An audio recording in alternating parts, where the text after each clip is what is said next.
ආයුබෝවන්. දැනුම හොයන ඔබ සාදරයෙන් පිළිගන්නවා අද අපේ YouTube channel එකට. ඉතින් අද අපි කතා කරන්න යන මාතෘකාව තමයි අභ්‍යවකාශය ගැන. අභ්‍යවකාශය ගත්තම ඒක අපි කතා කරන්න යන්නේ මූලිකම දේවල් කීපයක් ගැන. ඒ තමයි සූර්යයා සහ ග්‍රහලෝක. එහෙනම් වැඩි කතා නැතුව අපි යන් අපේ වීඩියෝ එකට.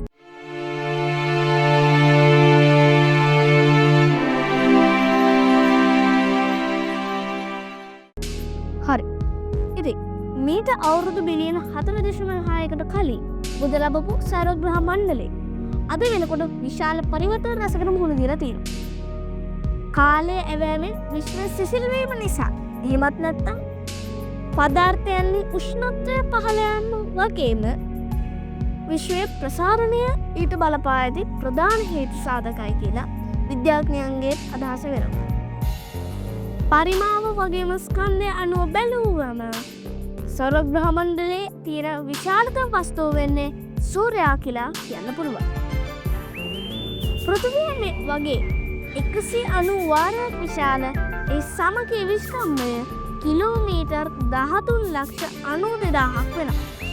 සූර්යයා තුළ අන්තර්ගත වෙලා තියෙන පදාර්ථ ප්‍රමාණය සමස්ත පද්ධතියෙන් ස්කන්ධයෙන් 99.8ක් පමණ වෙනවයි කියලා පේනවා. ඒ අනුව ග්‍රහලෝක 9 ඇතුළු අනෙකුත් ක්ෂුද්‍ර වස්තු සියල්ලේම ස්කන්ධය එකතු වෙන්නේ 0.2ක් වගේ අශ්වත්‍රාවක්. ඉතින් සෞර ග්‍රහ මණ්ඩලයේ තියෙන ග්‍රහලෝකවල සංයුතිය අනුව ඒ ප්‍රධාන කාණ්ඩ 3කට බෙදලා දක්වන්න පුළුවන්. ඒව තමයි භූග ග්‍රහලෝක, උදාහරණ බුධ සිකුරු පෘථිවි අඟහරු, වායු යෝධය බ්‍රහස්පති සෙනසුරු, අයිස් ග්‍රහයෝ යුරේනස් නෙප්චූන් ප්ලූටෝ. ග්‍රහලෝක බවට පත්වෙන්න නොහැකි වෙච්ච විශාල අප්‍රව්‍ය ප්‍රමාණයක් අඟහරු වගේම බ්‍රහස්පති ග්‍රහයන් අතර වච්ච ප්‍රදේශයක කක්ෂගත වෙලා තියෙනවා. මේ කලාපය හඳුන්වන්නේ ග්‍රහක වලලය කියලා. ඒ වගේම මේ ග්‍රහක විශාල ප්‍රමාණයක් ප්ලූටෝ ග්‍රහයාට පිටතින් වෙච්ච ප්‍රදේශයක විසිරෙන්න පවතිනවා. තාරකා විද්‍යාත්මකව එම කලාපය කුයිපර් වලල්ල කියලා නම යොදලා තියෙනවා. සූර්යයා වගේම ග්‍රහයන් එකිනෙකට බැඳී පවතින ප්‍රධාන සාධකය වෙන්නේ විශ්ව පද්ධතියක ස්වාභාවිකව පවතින ගුරුත්වාකර්ෂණය නැමැති බලවේගය. මේ බලය වැඩියෙන් ඇති වස්තුවක් අඩු බලයක් සහිත වස්තුවකට ඒ දෙස ඇඳ ගැනීමේ නැඹරුවක් පවතිනවා. ඒ නිසා මේ ඒවා එකිනෙකට ලං වී ගගන්ටනයක් ඇති වෙනවා. එහෙම වුවත් ඒ දෙකම හරි එයින් එක් වස්තුවක් අනෙක් එකේ තියෙන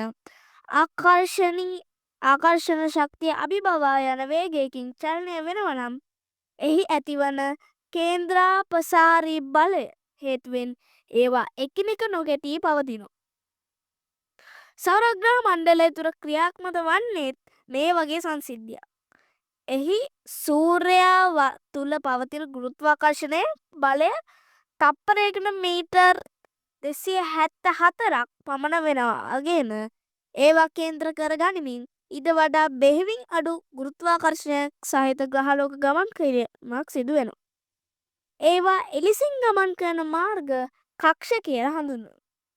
කිසියම් ග්‍රහලෝකයක් සූර්යයා වටා කක්ෂයක ගමන් කිරීමේ ක්‍රියාදාමය පරිභ්‍රමණය කියලා අපි හඳුන්වනවා. එහෙමත් නැත්නම් අපි තවදුරටත් පරිභ්‍රමණය ගැන කෙටියෙන් කතා කරොත් පෘථිවිය තමා වටා කැරකෙමින් සූර්යය වටා කැරකෙන පරිභ්‍රමණය කියලා අපිට හඳුන්වන්න පුළුවන්. මෙම කක්ෂ බොහෝමයක් ආසන්න වශයෙන් තියෙන ඉලිප්සාකාර හැඩයක් ගන්නා වගේ කියලා අපිට පෙනෙනවා. ඒ අනුව ගණිතමය විග්‍රහයන්දී එම ඉලිප්සේ කේන්ද්‍රය හරහා දිවෙන දිගම රේඛාව එහි ප්‍රධාන අක්ෂය කියලා අපි හඳුන්වනවා. ඒ වගේම ඉන් අඩක් වන ප්‍රමාණය අර්ධ ප්‍රධාන අක්ෂ කියලා අපි හඳුන්වනවා. සූර්යයාගේ ඉඳලා අදාළ ග්‍රහයාට තින් සමාන දුර වශයෙන් සැලකන්නේ එම අගයයි. එපමණක් විතරක් නෙමෙයි. සමහර ග්‍රහයන් ගමන් කරන්නේ කක්ෂයන්හි සූර්යයා පිහිටා ඇත්තේ ප්‍රධාන අක්ෂ මධ්‍යම ලක්ෂයේ නොවිය හැකිය. මේ වැනි තත්ත්වයන් අපි හඳුන්වන්නේ විකේන්ද්‍රික කක්ෂයක් කියලා.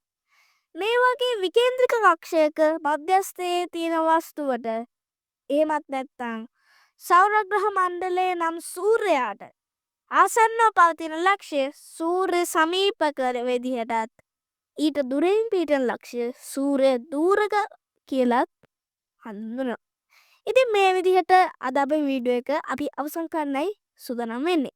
ඉතින් අවතක් කරන්න නැතුව යට තියෙන subscribe button එක ඔබන්න share කරන්න, comment කරන්න, like කරන්න. ඒ වගේම අපි දාන වීඩියෝ එකක් එසමින් ඔබට ලබා ගන්න bell icon එක click කරන්න කියලා මතක් කරන ගමින් මේ වගේ වීඩියෝ එකකින් තවත් හමු වෙන්න කියලා බලාපොරොත්තු වෙමින් අදට සමුගන්නවා. එහෙනම් ඔබ සමට ජයෙන් ජය.